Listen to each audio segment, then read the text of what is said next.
विद्यार्थी मित्रांनो नमस्कार।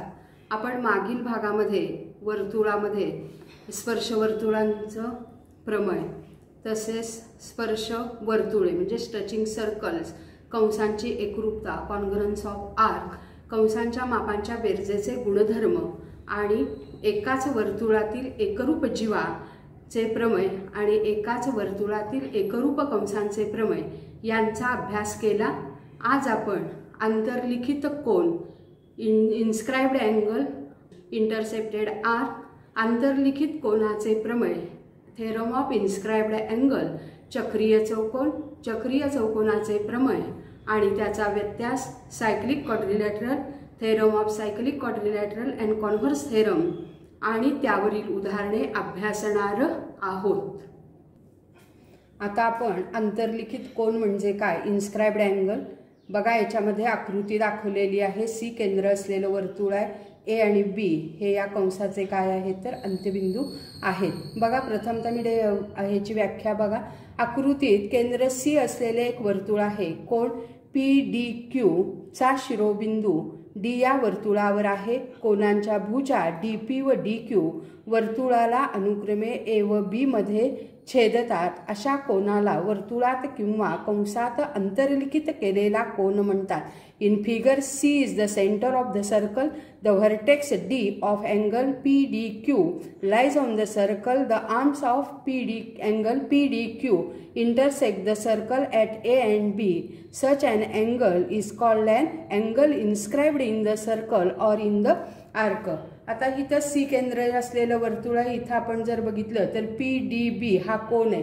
डी हा वर्तुळावरील बिंदू आहे, म्हणजे या कोनाचा शिरोबिंदू काय आहे तर वर्तुळावर आहे आणि म्हणून PDB हा कोन PDB या कंसात काय झालेला आहे तर अंतर्लिखित झालेला आहे। आता आपण अंतरखंडित कंस पाहणार आहोत। अंतरखंडित कंस म्हणजेच इंटरसेप्टेड आर्क। याच्या मी आकृत्या काढलेल्या आहेत। याच्यामध्ये प्रथमतः बघा काय काय आवश्यकता आहे, म्हणजे आपण इंटरसेप्टेड आर्क किंवा अंतरखंडित कंस कसा ओळखणार आहोत हे प्रथमतः बघा। कोन ABC च्या अंतर्भागात येणाऱ्या वर्तुळ कंसाला कोन ABC ने अंतरखंडित केलेला कंस म्हणतात। अंतरखंडित कंसाचे अंत्यबिंदू हे वर्तुळ व कोन यांचे छेदनबिंदू असतात। कोनांच्या प्रत्येक बाजूस कंसाचा एक अंत्यबिंदू असणे आवश्यक असते। The arc of the circle that lies on the interior of the angle ABC is an arc intercepted by the angle ABC. The point of intersection of the circle and the angle are the end point of that intercepted arc. Each side of the angle has to contain an end point of the arc. आता याच्यामध्ये बघा तुम्हाला 7 आकृत्या दिलेल्या आहेत। पहिली, दुसरी आणि तिसरी या 3 आकृत्यांचा जर तुम्ही विचार केला तर यांच्यामध्ये एकच कंस काय झालेला आहे तर अंतरखंडित झालेला आहे। म्हणजे इथं बघा हा AC, याच्यामध्ये हा BC, इथंही जर बघितलं तर इथं हाही AC। मात्र चौथ्या, 5व्या आणि 6व्या आकृतीचं जर तुम्ही निरीक्षण केलं तर त्याच्यामध्ये आपल्याला 2 कंस अंतरखंडित झालेले दिसतात। इथं हा छोटा कंस तसंच हा AC, याच्यामध्येही हा छोटा कंस आणि हा पूर्ण कंस। इथंही AC आणि हा AC मोठा विशाल कंस दाखवलेला आहे, तोही काय झालेला आहे तर अंतरखंडित झालेला आहे। मग अंतरखंडित कंस ओळखण्यासाठी त्यांनी काय सांगितले तर कोन ABC च्या अंतर्भागात हा दिलेला कंस असणं काय असतं तर आवश्यक असतं आणि वर्तुळ आणि कोन यांचे छेदनबिंदू म्हणजे AC जर तुम्ही कंस घेतला तर A आणि C हे त्याचे काय होतात तर अंत्यबिंदू होतात आणि ते या कोनाच्या प्रत्येक भुजेवर एक असणं काय आहे तर आवश्यक आहे। म्हणजे जर कोन ABC आपण विचारात घेतला तर त्याची BA ही एक भुजा होते, BC ही एक भुजा होते, A आणि C ह्या कंसाचे काय आहेत तर अंत्यबिंदू आहेत आणि हे दोनही बिंदू प्रत्येक भुजेवर आहेत आणि म्हणून AC हा कंस कोन ABC ने काय केलेला आहे तर अंतरखंडित केलेला आहे। मात्र तुम्ही जर 7वी आकृती याच्यामध्ये जर बघितली तर याच्यामध्ये ABC हा कोन दिलेला आहे, मात्र C हा बिंदू जर बघितला तर हा वर्तुळ कंसाचा अंत्यबिंदू नाही आणि म्हणून AC हा कंस काय असणार नाही तर अंतरखंडित कंस असणार नाही, कारण का C हा वर्तुळावर बिंदू नाही आणि म्हणून पहिले 6 याच्यामध्ये आपण बघितलं तर हे काय आहेत तर अंतरखंडित कंस आहेत. आता आपण अंतर्लिखित कोनाचे प्रमेय अभ्यासणार आहोत. इन्स्क्राइब्ड अँगल थेरम हे परीक्षेच्या दृष्टीने महत्त्वाचं असं प्रमेय आहे. बघा, वर्तुळात अंतर्लिखित केलेल्या कोनाचे माप त्याने अंतरखंडित केलेल्या कंसाच्या मापाच्या निम्मे असते. The measure of an inscribed angle is half of the measure of the arc intercepted by it. आता प्रथमतः मी या विधानांवरून आकृतीचं निरीक्षण करा. हे O केंद्र असलेले हे वर्तुळ आहे. कोन BAC हा BAC याच कंसात अंतर्लिखित झालेला काय आहे तर कोन आहे आणि त्यानं जर आपण बघितलं तर BDC हा कंस काय केलेला आहे तर अंतरखंडित केलेला आहे. म्हणजेच पक्ष आपण काय लिहिलं बघा, O केंद्र असलेल्या वर्तुळात कोन ABC हा कंस BAC मध्ये अंतर्लिखित केला आहे. त्या कोनामुळे कंस BDC अंतरखंडित झाला आहे. Given in a circle with centre O angle BAC is inscribed in the arc BAC. Arc BDC is intercepted by the angle. आता याच्यामध्ये साध्य आपण बघणार आहोत. दुसरं विधान बघा, अंतर्लिखित कोनाचं माप हे अंतरखंडित कंसाच्या मापाच्या निम्म असतं. आता अंतर्लिखित कोण कोण आहे तर BAC, म्हणून कोन BAC बरोबर त्यांना अंतरखंडित केलेला कंस कोणता आहे तर BDC आहे, म्हणून माप कंस BDC 1/2 माप कंस BDC. आता रचना बघा, मी हा किरण AO हा पुढे काय करते तर वाढवते आणि तो वर्तुळाला बिंदू E मध्ये काय करतो तर छेदतो आणि त्रिज्या OC काय करते तर जोडते. Draw ray AO, it intersect the circle at point A. Draw the radius OC. आता याच्यावरची आपण सिद्धता बघणार आहोत. सिद्धता बघताना आपण 3 शक्यतांचा विचार करणार आहोत. म्हणजे पहिली शक्यता असेल O हा केंद्र कोनाच्या भुजेवर असेल, दुसरी शक्यता असेल अंतर्भागामध्ये असेल आणि तिसरी शक्यता असेल की दिलेला केंद्रबिंदू हा कोन BAC च्या काय असेल तर बाह्य भागामध्ये असेल. आता प्रथमतः बघा, इथं जर आपण OA आणि OC ह्या जर त्रिज्या जोडलेल्या आहेत म्हणजेच OA एकरूप काय असणार आहे तर OC असणार. मग OA एकरूप OC असेल तर हा कोन म्हणजेच कोन OAC आणि कोन OCA हे कसे कोन असतील तर एकरूप कोन असतील, कारण का समद्विभुज त्रिकोणाचे प्रमेय एकरूप भुजांसमोरील कोन काय असतात तर एकरूप असतात. Theorem of isosceles triangle. आणि मग आपण OAC आणि OCA ला मी इथं काय मानलेलं आहे तर X मानलेलं आहे आणि त्याला मी नाव काय दिलेलं आहे तर 1 नाव दिलेलं आहे. आता AOC या त्रिकोणाचा COE हा काय होणार आहे तर बाह्य कोन होणार आहे.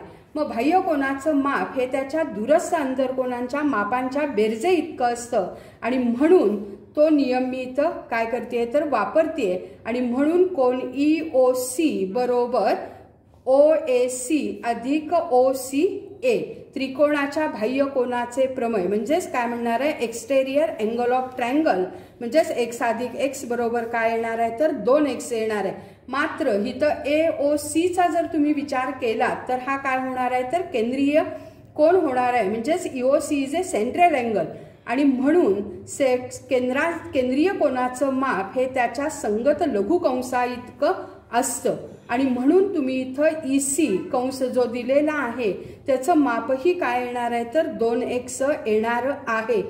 इथं माप कंस EC बरोबर काय असणार आहे तर 2x. The measure of central angle is equal to corresponding minor arc आणि म्हणून इथं माप कंस EC बरोबर काय असेल तर 2x.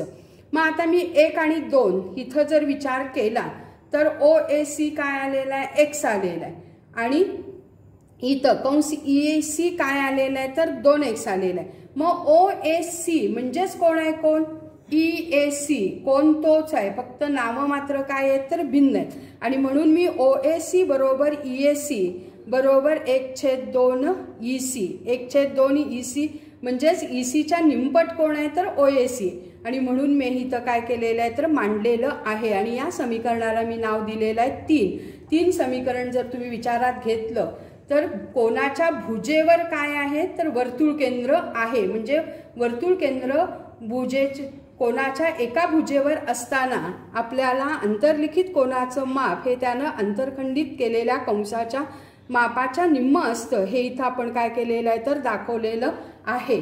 आता त्याचप्रमाणे इथं जर मी बघितलं तर OB आपण जोडली आणि इथं जशी कृती केली त्याचप्रमाणे इथं पुन्हाही करणार आहोत आणि त्याच्यावरून तुम्ही कोण EAB बरोबर 1/2 BE हे आपल्याला काय करता येईल तर दाखवता येईल आणि याला मी नाव दिलेलं आहे 4।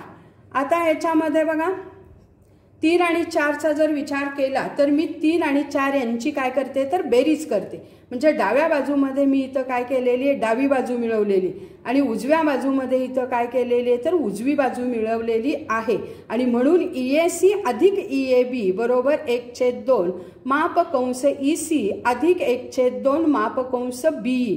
मग आता EAC अधिक EAB इथं बघा EAC अधिक EAB यांची बेरीज म्हणजे काय आहे तर मूळ कोन आहे मोठा कोन आहे हा BAC आणि म्हणून याच्याबद्दल मी काय लिहिते कोन BAC याच्यामध्ये 1/2 मी इथं कॉमन घेतलेले आहे माप कंस EC अधिक माप कंस BE। मग आता इथं बघा EC अधिक BE म्हणजेच आपल्याला कोण मिळणार आहे तर BEC किंवा BDC आणि म्हणून मी इथं लिहिते 1/2 माप कंस BEC कंसांच्या मापांच्या बेरजेचा गुणधर्म property of sum of measure of arc आणि बरोबर 1/2 माप कंस BDC। आता बघा BAC च्या अंतर्भागामध्ये कोण आहे तर O केंद्र असलेलं वर्तुळ आहे बरोबर 1/2 त्यांना अंतरखंडित केलेला कंस कोण आहे तर BDC म्हणजे वर्तुळ केंद्र अंतर्भागामध्ये असताना इथं आपण ही शक्यता काय केलेली आहे तर पडताळून पाहिलेली आहे। आता आपण तिसऱ्या शक्यतेचा विचार करणार आहे याच्यामध्ये O केंद्र असलेलं वर्तुळ केंद्र हे BACच्या बाह्य भागात आहे। O is the exterior point of BAC आणि म्हणून त्याच्यावरून ही तिसरी शक्यता आपण अभ्यासणार आहोत। याच्यामध्ये बघा कोन BAC बरोबर कोन BAE वजा कोन CAE म्हणजे BACचं माप काय सांगितलेलं आहे तर BAE वजा CAE। मग आता BAE इथं BAE या कोनानं अंतरखंडित केलेला कंस कोण आहे तर BCE म्हणजे O केंद्र असलेलं वर्तुळ आहे ते भुजेवर आहे ते पहिल्या शक्यतेमध्ये आपण हे सिद्ध केलेलं आहे आणि म्हणून त्याच्यावरून लिहिते 1/2 माप कंस BCE वजा CAE हेही काय आहे तर वर्तुळ कंस भुजेवर आहे आणि म्हणून 1/2 माप कंस CE। मग आता BCE वजा काय केलेलं आहे तर CE वजा CE हा 1/2 काय इथं केलेला आहे सामायिक घेतलेला आहे आणि म्हणून मापकंस BCE वजा मापकंस CE। मग BCE मधून जर CE गेला तर काय राहतो BC राहतो आणि म्हणून तुम्ही काय लिहिणार आहे 1/2 मापकंस BC आणि यावरून तुम्ही म्हणणार आहे या तीनही शक्यतेवरून की अंतर्लिखित कोनाचं माप हे त्यानं अंतरखंडित केलेल्या कंसाच्या मापाच्या काय असतं तर निम्म असतं। आता याच्यामध्ये अंतर्लिखित कोनाची उपप्रमेय आपण बघणार आहोत याच प्रमेयाची corollaries of inscribed angle theorem. आता याच्यामधलं पहिलं जे उपप्रमेय आहे एकाच कंसात अंतर्लिखित झालेले सर्व कोन एकरूप असतात।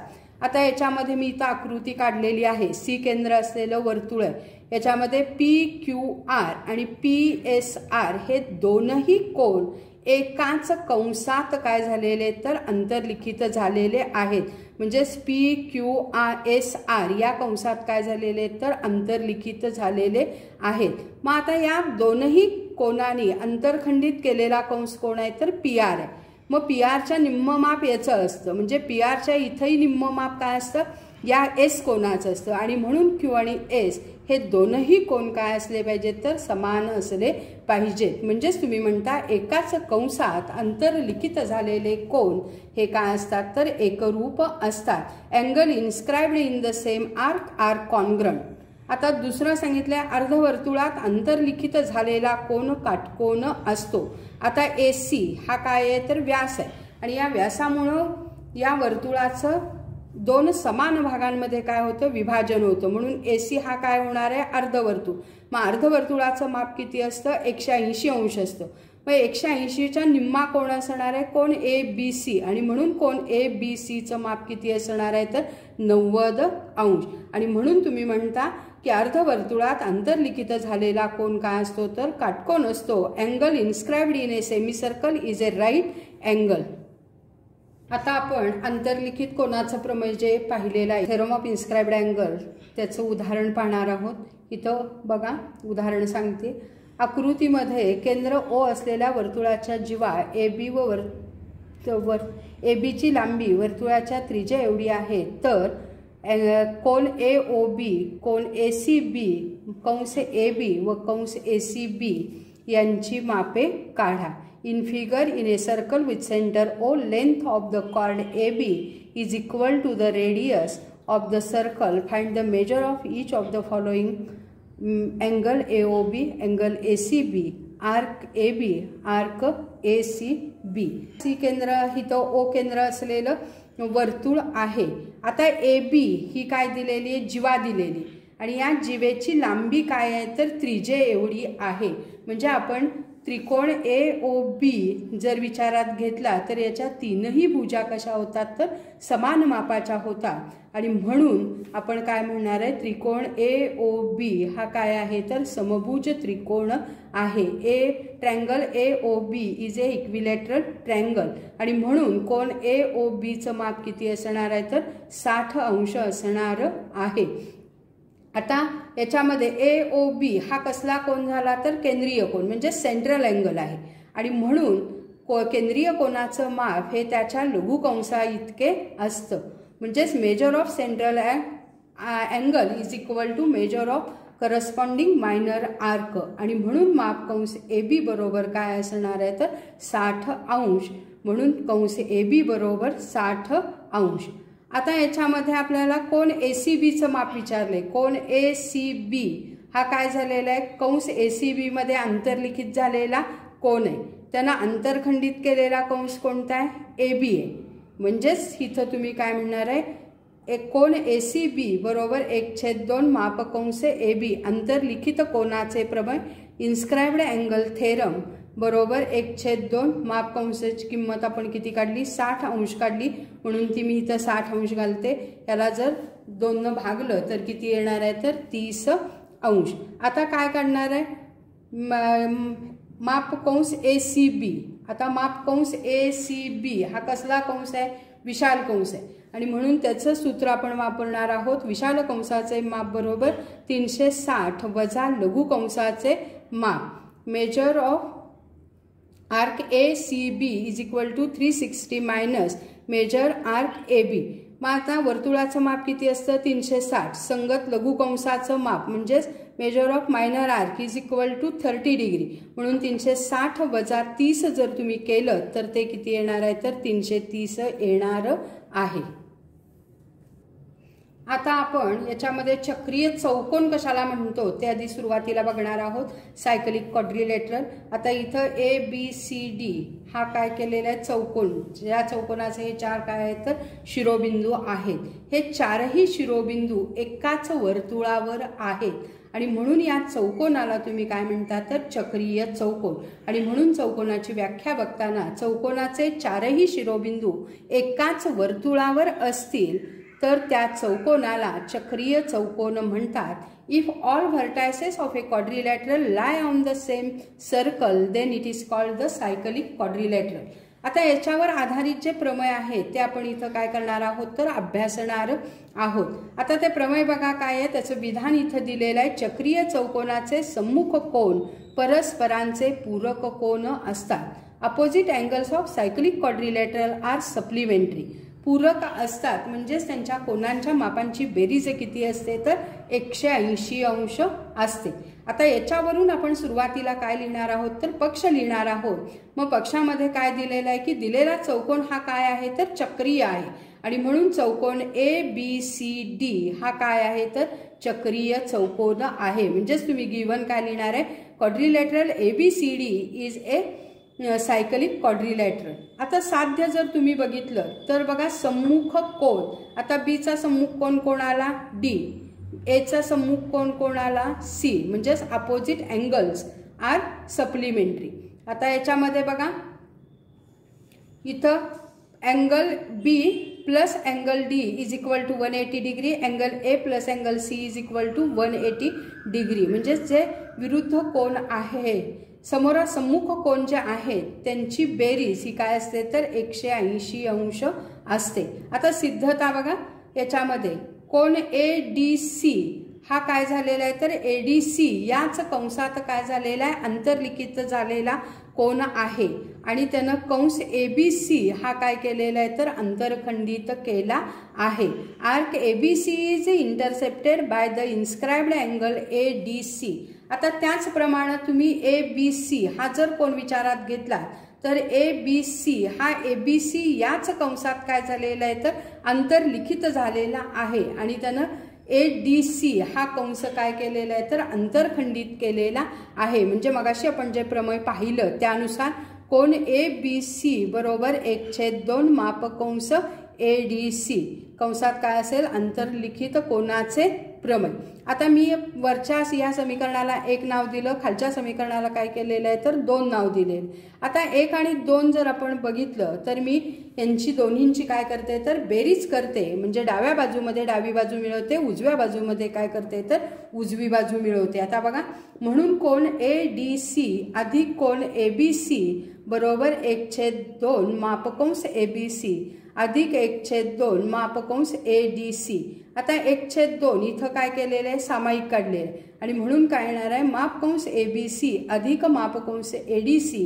मग आता इथं 1/2 गुणिले आता बघा ABC अधिक ADC म्हणजेच काय झालं पूर्ण वर्तुळ झालं। मग पूर्ण वर्तुळाचं माप किती असतं 360 अंश। Measure of complete circle is 360 degree आणि म्हणून या 360 ला जर आपण 2 ने भागलं तर काय येणार आहे तर 180 येणार आहे। म्हणजे आता आपण जसं B आणि D चं दाखवलं त्याचप्रमाणे आपल्याला A आणि C याही कोनांचं काय करता येईल तर दाखवता येईल आणि म्हणून आपण लिहिणार आहे कोन A अधिक कोन C बरोबर 180 अंश हे काय करता येईल तर सिद्ध करता येईल। चक्रीय चौकोनाच्या प्रमेयाचा आता उपप्रमेय पाहणार आहोत। Corollary of cyclic quadrilateral theorem. चक्रीय चौकोनाचा बाह्य कोन त्याच्या संलग्न कोनाच्या सम्मुख कोनाशी एकरूप असतो। An exterior angle of cyclic quadrilateral is a congruent to the angle opposite to its adjacent interior angle. आता बघा याचे हे कळण्यासाठी मी आकृती काढलेली चौकोन ABCD हा काय सांगितलेला आहे तर चक्रीय चौकोन आहे। DCE हा काय आहे तर बाह्य कोन आहे या चौकोनाचा exterior angle of quadrilateral ABCD। मग आता याच्यामध्ये जर बघितलं काय दिलेलं आहे चक्रीय चौकोनाचा बाह्य कोन म्हणजेच कोन DCE त्याच्या संलग्न कोनाशी म्हणजेच DCB कोनाच्या सम्मुख कोनाशी। मग DCB चा सम्मुख कोन कोणाला DAB हा आणि हा कोन काय असतो तर समान असतो। मग ते बघा कसं येते ते आता इथं कोन DAB अधिक DCB बरोबर काय असणार आहे 180 अंश। कारण का तर चक्रीय चौकोनाचे सम्मुख कोन काय असतात तर पूरक असतात म्हणजेच इथं opposite angles of cyclic quadrilateral. तसंच DCB अधिक DCE बरोबर पण काय असणार आहे 180 अंश। आता ह्या 2 समीकरणामध्ये उजव्या बाजू कशा आहेत समान आहेत म्हणून डाव्या बाजू काय असणार आहेत समान असणार आणि म्हणून कोन DAB अधिक कोन DCB बरोबर कोन DCB अधिक कोन DCE। मग आता इथं बघा DCB आणि DCB दोन्हीमध्ये काय आहे सामायिक आहे। मग दोन्ही बाजूमधून जर आपण DCB वजा केलं तर आपल्याला काय मिळणार आहे तर कोन C इथं बघा कोन काय येणार आहे तर DAB एकरूप काय असणार आहे तर DCE ई। या पद्धतीने आपल्याला इथं हे काय करता येईल तर सिद्ध करता येईल। आता बघा चक्रीय चौकोनाच्या प्रमेयाचा व्यत्यास, converse of cyclic quadrilateral theorem, चौकोनाचे सम्मुख कोन पूरक असतील तर तो चौकोन काय असतो तर चक्रीय असतो। If the pair of opposite angle of quadrilateral is supplementary the quadrilateral is A cyclic. म्हणजेच इथं जर PQRS हा चौकोन दिलेला असेल, कोन P अधिक कोन R चं माप जर 180 अंश आलं किंवा कोन Q अधिक कोन S बरोबर 180 अंश आलं तर दिलेला चौकोन हा काय असतो तर चक्रीय चौकोन असतो। आता पुढचं उपप्रमेय पहा, रेषेचे दोन भिन्न बिंदू त्या रेषेच्या एकाच बाजूस असणाऱ्या दोन भिन्न बिंदूंशी एकरूप कोन निश्चित करत असतील तर ते चार बिंदू एकाच वर्तुळावर असतात। If 2 points on a given line subtend equal angles at two distinct points which lie on the same side of the line, then the 4 points are कॉनसायकलिक। आता याच्यामध्ये इथं दाखवलेलं आहे AD ही रेषा आहे, त्याच्या एकाच बाजूला काय केलेले आहेत तर कोन B आणि कोन C काढलेले आहेत आणि हे दोनही कोन काय आहेत तर एकरूप आहेत। मग अशा वेळी ABCD हे चारही बिंदू कशावर असतात तर वर्तुळावर असतात। म्हणजेच ABCD हे काय आहेत तर चक्रीय बिंदू आहेत। आता बघा आपण जे चक्रीय चौकोनाचे प्रमेय पाहिलेली आहेत, उपप्रमेय पाहिलेले आहेत, त्यांचा वापर करून आपण हे उदाहरण सोडवणार आहोत। उदाहरण बघा, आकृतीमध्ये PQRS हा चक्रीय चौकोन आहे, बाजू PQ बाजू QR, माप कंस PSR बरोबर 110 अंश, तर कोन PQR माप कंस PQR माप कंस QR आणि कोन PRQ बरोबर किती। आता बघा याच्यामध्ये पहिल्यांदा कोन PQR काढायला विचारलाय। कोन PQR हा याच कंसात अंतर्लिखित झालेला आहे, कंस PQR मध्ये त्यांना अंतरखंडित केलेला कंस कोणता आहे तर PSR आहे आणि म्हणून आपण अंतर्लिखित कोनाचं प्रमेय इथं वापरणार आहोत।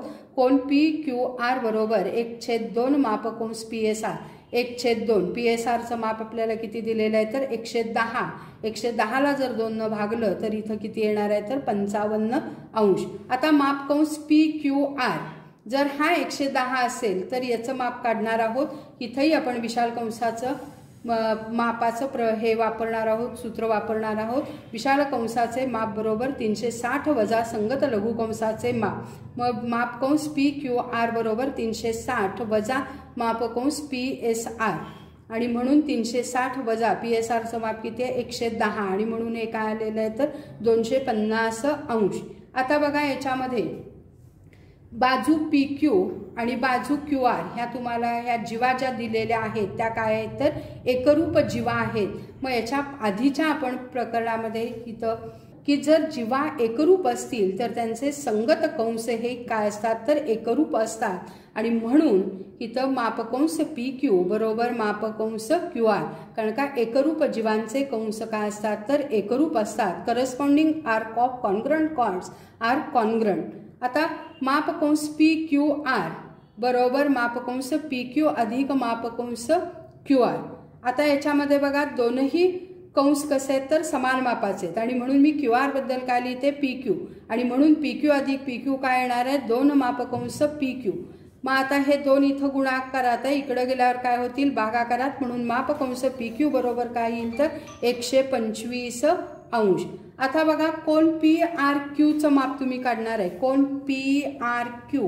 आता PQ कंस आपण आता किती काढला 125 अंश, मग कोन PRQ ने अंतरखंडित केलेला कंस कोणता आहे तर PQ आहे आणि म्हणून इथं मी लिहिते कोन PRQ बरोबर 1/2 मापकंस PQ, म्हणजेच अंतर्लिखित कोनाचे प्रमेय इन्स्क्राइब्ड अँगल थेरम 1/2 गुणिले PQ चं माप किती काढले 125 आणि त्याला जर 2 न भागलं तर काय येणार आहे 62.5 अंश। आता बघा चक्रीय चौकोनाच्या प्रमेयावर आधारित आणखीन एक उदाहरण आहे। चक्रीय चौकोन MRPN मध्ये कोन R बरोबर 5x वजा 13 आणि कोन N बरोबर 4x अधिक 4, तर कोन R व कोन N यांची मापे ठरवा। आता आपण चक्रीय चौकोनाचं जे प्रमेय बघितलं, चक्रीय चौकोनाचे सम्मुख कोन काय असतात पूरक असतात। Opposite angles of cyclic quadrilateral is supplementary मग आता बघा कोन आर आणि कोन एन हे काय येणार आहेत, सम्मुख कोन. ह्या दोन्ही कोनांच्या मापांची बेरीज काय असणार आहे तर 180 अंश. म्हणून कोन आर बरोबर किती दिले, 5x - 13 अधिक 4x अधिक 4 बरोबर 180 अंश. इथं बघा 5x अधिक 4x म्हणजेच काय आले 9x वजा 13 अधिक 4 म्हणजेच काय आले -9 बरोबर 180 अंश.